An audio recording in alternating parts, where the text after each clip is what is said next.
my snow angels! Welcome to my series where I review an album. So today is going to be my first album that I will do, and it's Right Place, Wrong Person by BTS's RM. So I can't think of a more perfect album to start this series with. Keep in mind that this review will be mainly my interpretation and the takeaway I got from the album. I will also go over the lyrics and the production, and just an FYI, I am a novice at producing, so I will only bring up what I caught in the mixes. That being said, I'm open to hearing feedback about if I missed something or if there are deeper meanings that I didn't catch. I encourage a healthy discourse on my channel. So, without further ado, let's get into it. So, when I listened to the album, it reminded me of one of those coming of age movies. There's this feeling of chaos, discord, both lyrically and melodically, cynicism and youth, a feeling of youth mixed in with maturity, harmony, introspection, and leaving this album leaves you with a feeling of peace. And the album takes you on that journey. It's a journey that's very relatable, and in fact, I'm feeling those things in my life right now. So this album has hit a chord with me, and I'm sure it will hit a chord with many of you, especially if you are long BTS fans. So a little bit of background before I get into the album. Kim Namjoon, aka RM, is turning 30 this year. In fact, he will turn 30 a couple weeks after I will. This album definitely takes a magnifying glass to what his 20s have been like, with not only being the leader of the biggest boy band on the planet, but also going through regular adult things like failed relationships, having vices, and seeking comfort in being with friends and learning more about himself. So, starting off, the first track is called Right People, Wrong Place. So this album starts out with that chaotic discord in the instrumental and vocals to solidify that feeling of being in the wrong place. It's a synth-heavy track with yelling in the background while RM repeats the phrase, right people in wrong place, with an alt sound, strong drum kick, and discordant bass. Then he starts throwing in the phrase, feeling high on a forest fire, to capture the high that comes with the energy of the chaos. There's an article on NME's website that has a quote that describes this track very well. Its creator mutters in a low, hypnotic voice, the line taking on a doomy mantra feel in a mesh of ominous synths and bass. Overall, this track captures that unsettling feeling of being somewhere you shouldn't, both physically and mentally, but you are trapped in it. So, track 2, Nuts. So when the track list was revealed, ARMY were quick to point out that there was a track called Nuts and a track called Groin, and there was a lot of hilarity that came out of that. Oh yeah, oh yeah, oh yeah.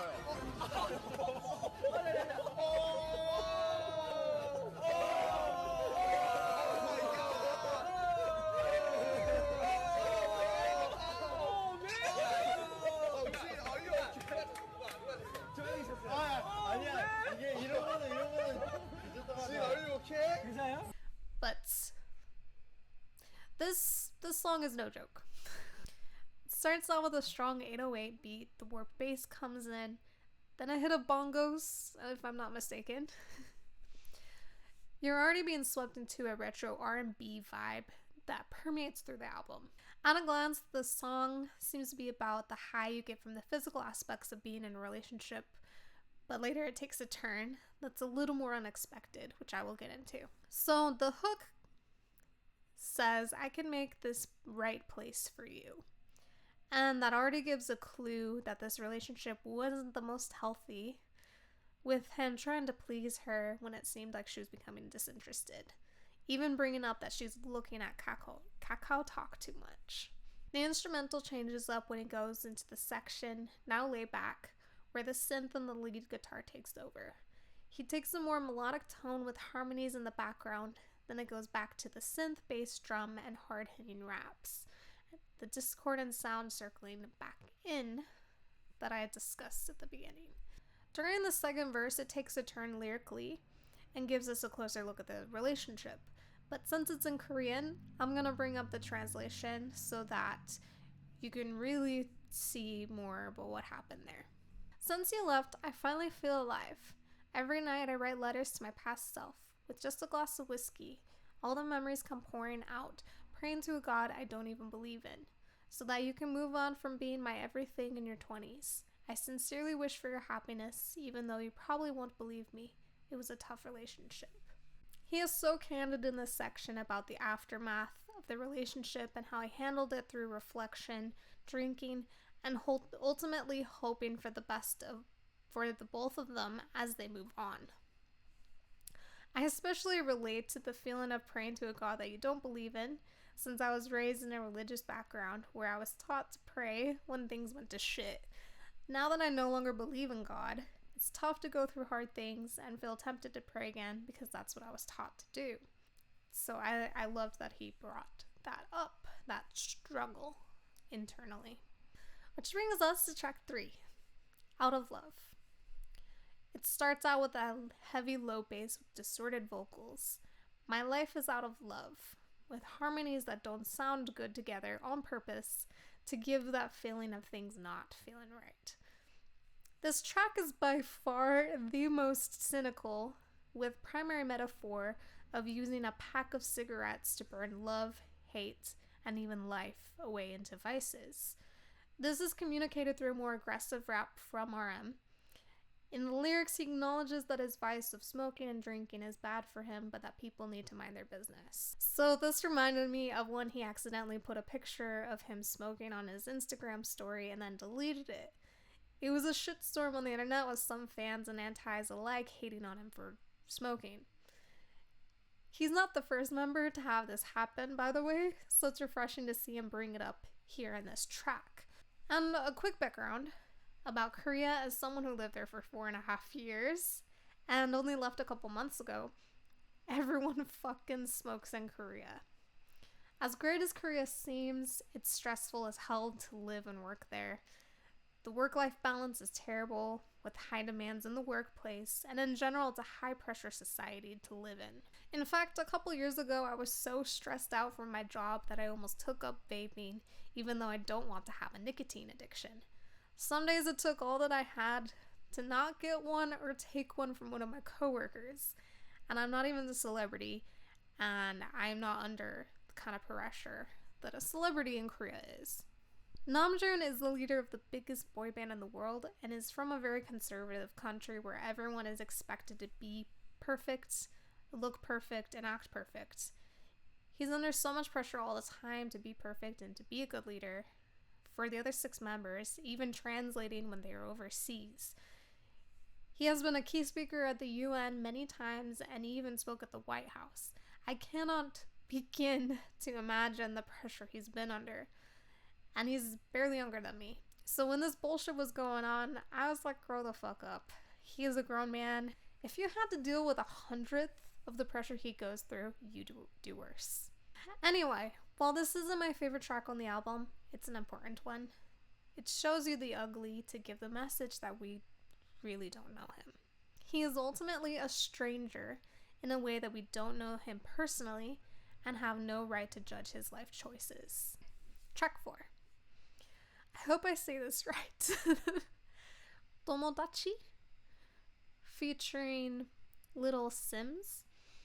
It starts out with a sax line and then the drums come in. There is a feeling of sadness to the beginning, and then he comes in with the rap. The guitar line becomes rhythmic and intense, then we're left with just bass line and drums. Then the hook comes in Japanese, which is translated to, "Friends, let's dance here together, dancing right now," which is a line that's sung by the background vocalists, and there's many different harmonies going on in there to show that it's a group of friends dancing, as the lyrics suggest.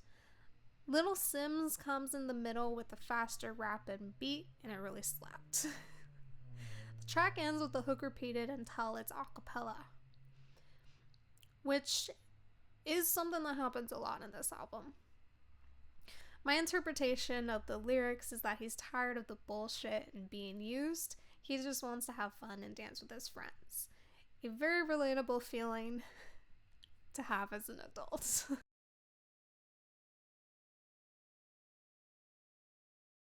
Number 5. Question mark interlude. It's very appropriately named, as this album has many questions to illustrate the amount of questions people have in their 20s. This track, however, also brings the message of the question mark as being more of an unknown to his ex. This track starts with keyboards and a beat, the synth and rap coming together. Later in the track, there's a synth flute, which was very fun, with a quicker beat. So, I'm gonna share some lyrics. Would it been better if I didn't know you? But every feeling I did feel is so true. I just hope you remember me, the best grave in your cemetery. You know you got the best of me. The lyrics convey that ultimately he doesn't want to be a question mark and wants to be remembered for giving his all in the relationship, since it was a relationship that was very real for him. There are some raw emotions in here that's very relatable for anyone that has been in a relationship, especially an intense one. And number 6. The groin part of Nuts and Groin. This track starts with the synth keyboards and some vocals that sound like a choir. It ends abruptly before going into a picked up beat, groovy bass, and rap. When I first listened, I checked my phone thinking that the track ended already and started a new one, and then I had a double take when I realized that no, it was still the same track. What I got out of the lyrics was a statement on how the world is full of fucked up people with problems. So why is he the one who is expected to be more and to be perfect? He just wants to be himself and to be allowed to make mistakes. Again, this is a message of a society and his place in it. Just because he is in the position that he is in doesn't mean that he deserves the scrutiny and pressure from even his own country to have it all together. The honesty in this track is fun and refreshing, which is illustrated in the production and the rap arrangement. Track 7. It's called Heaven. 7 Heaven. This track juxtaposes the stereotypical heavenly aspects with the production that has echoey, reverbed, harmonized stock vocals, simple guitar beat, vibey synths, and the oohs and ahs in the background that you would associate with something called heaven. And that's juxtaposed with lyrics like, take my heaven, but you ain't invited. And I'm feeling so good here with me, feeling so full here with me. Everything's untakeable, my peace is unbreakable. Take my heaven for free. Your words and face don't kill me. You know you're not a lovable. I'm happy where the devils are. I love the message of having a personal heaven that people cannot take away no matter how ugly they act towards you. They cannot take away who you are. This track nails home the feeling of peace of being happy with yourself. That is something that no one can touch or taint. And to me, this track is a very mature one from RM. It's not just like, fuck you haters. It actually has like a lot of depth to it that you don't normally see in a song with this kind of messaging. Number 8. Lost. This is the title track with a real youthful feel, kind of like Peter Pan lost in Neverland. This track is layered with an additional vocal by J. Clef with harmonies by RM that don't quite fit together harmonically. But again, this is to give the message of childlike innocence that comes with being lost in adulthood and adult experiences. Then it picks up with a repeated synth run. Then it's just RM and the guitar line and clap beats. With AAA and ooh runs in the background. There's subtle siren synths in the mix that are there to accent instead of overpower. I Got Temptation is repeated with piano chords until the synth picks back up again with harmonized background vocals. This track is very cheeky with lyrics encapsulating the feeling of having the freedom to do things like go clubbing, But that freedom comes with being lost in the experiences, but also on feeling lost in where you're going with life. You gotta learn to enjoy the experience of being lost and figuring it out. Look for the silver clouds. It's both unsettling and peaceful to perfectly capture the feel of being in your 20s. And at the same time, he's reflecting on it as he's about to start his 30s. So this track makes a lot of sense to me, especially with it being the title track. As I myself am reflecting on my 20s. So I escaped a cult before I turned 25, and I was suddenly swept into a world of drunken nights at clubs and karaoke with friends. In Korean, it's called noraebang. There's all these nights that I've had.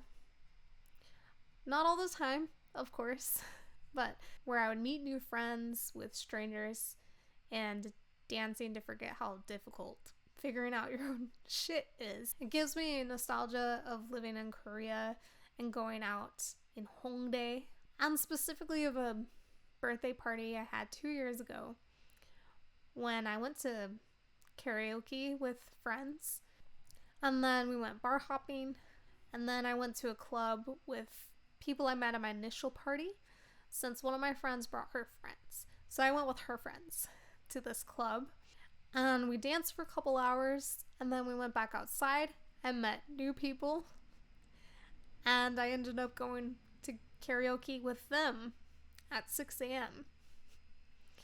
So I remember these nights and these experiences fondly and think of them as a rite of passage and a freedom that I am itching to experience again, and probably will in my 30s, because fuck it. Track 9. Around the World in a Day, featuring Moses Sumney. So this one is my favorite track on the album. Starts out with Moses' amazing vocals. The acoustic guitar gets bouncy as RM joins Moses in a duet with the hook, "Is it right? Is it wrong? Would you tell me?" with high vocal runs. There is a bass part in the middle which gives it a more funky R&B soul that you would hear in the 70s or 80s. In the middle it goes into more of a rock sound of that era, and RM's vocals become more intense here. Trumpets, violins, and mandolin are in the mix as it turns into more choral sounds with harmonies towards the end. It ends a cappella with overlapping melodic lines. As someone who was raised with parents from the 60s and 70s, and especially my mom loved music from that era, there were a lot of Bee Gees and Earth, Wind and Fire and ELO, Donna Summers, yeah, you get it. So this track gave me a lot of good nostalgic feelings, which is why this track was so welcoming to me. I also really resonate with the message of this track, which is that you learn that everything will work out. You just need to give it time. If you're going through bad experiences and bad relationships, give it time and it will all heal.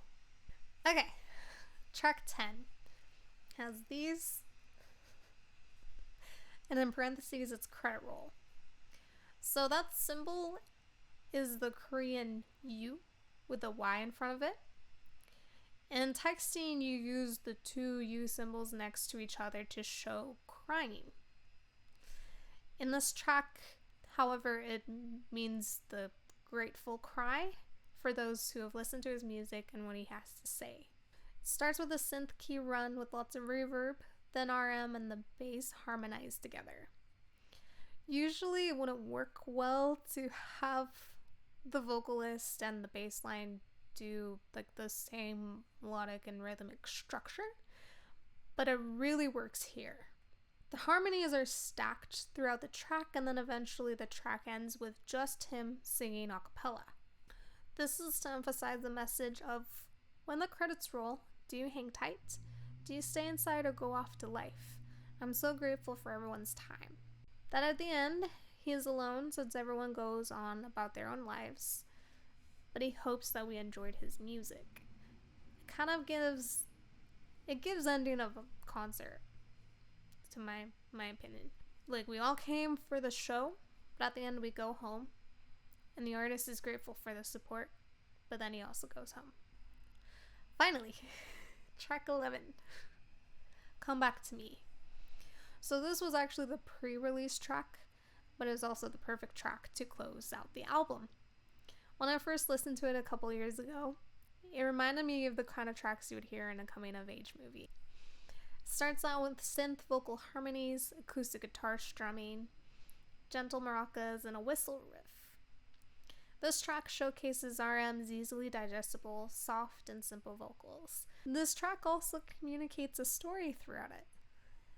The bass and beat pick up for the chorus with the ooh, ooh, ooh, ooh, ooh, I see you come back to me. And later, you are my pain, divine, divine. In the middle, it goes back to being simpler with just him, the guitar, and the occasional whistle riffs. Then there's a brief instrumental before the chorus picks up back up again. So this song brings the album full circle at the end of the journey, realizing that we have to take the bad with the good in life. The album started out very turbulently, with the feeling of being where you shouldn't, feeling unsteady and cynical about life while having a million questions. We are taking on that journey towards acceptance that life is complicated, and we got to learn to weather the bad, see the good in the world, and feel peace with ourselves. The album started out with depicting how chaotic life can be, especially in the wake of bad experiences, like the ending of a relationship. And it ends with learning to find peace in the chaos. I like this quote from that same article from NME. The final line of right place, wrong person feels like an emphatic confirmation that although RM may not have found all the answers to his questions, he is at least ready to draw the conclusion that the boundary between right and wrong is more blurred than the world would have you believe.